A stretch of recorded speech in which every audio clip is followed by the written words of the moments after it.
Welcome to Suman TV. నేను నాగరాజ పొంగనూరు నియోజకవర్గ Telugu Desam party senior నాయకుడైనటువంటి Madhusudan Naidu Punganur పట్టణంలోని ముస్లిం సోదరులకు ఇఫ్తార్ విందును అందించారు. ముస్లిం సోదరుల కోరిక మేరకు ఆయన వస్త్రధారణగా ధరించి లోనికి ప్రవేశించారు. లోనికి ప్రవేశించిన అనంతరం ముస్లిం సోదరులకు ఇఫ్తార్ విందును అందించారు.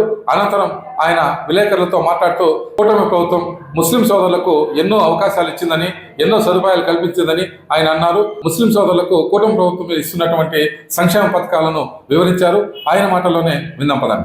ఈ పవిత్ర రంజాన్ మాసంలో ఇక్కడ మైనారిటీ సోదరుల్ని ఎందుకు ఆహ్వానించడం జరిగింది. ఇక్కడ మేము పిలిచిన వెంటనే తరుణంగా ఇంతమంది ఇక్కడ పిలిచేసిన ప్రతి ఒక్క మైనారిటీ సోదరుకి పేరు పేరున నా ధన్యవాదాలు. ఈరోజు ముఖ్యమంత్రి చంద్రబాబు నాయుడు గారు రాష్ట్రంలో చేపడుతున్నటువంటి మైనారిటీల కోసం అయితే ఇక్కడ చేపడుతున్నటువంటి సంక్షేమ పథకాలు మొన్న కూడా కానివ్వండి, రాష్ట్ర బడ్జెట్లో 6,090 కోట్లు మైనారిటీ సోదరులకి మైనారిటీ సంక్షేమ నిధి కేటాయించడం జరిగింది. అలాగే ఇమాములు కానివ్వండి, మౌజులకు కానివ్వండి వేతనాలు ఇచ్చిన ఘనత చంద్రబాబు నాయుడు గారికి ఉంది. అలాగే మేమందరూ కూడా కానీ ఇక్కడ మేము తెలుగువారు ముస్లింస్ అని లేకుండా మేమంతా కలిసిమెలిసి ఈ పొంగనూరు నియోజకవర్గంలో సోదరుల మాదిరి అందరూ మేము ఉగాది జరుపుకుంటా ఉన్నాం. అలాగే మైనారిటీ సోదరులు ఈరోజు రంజాన్ జరుపుకుంటా ఉన్నారు.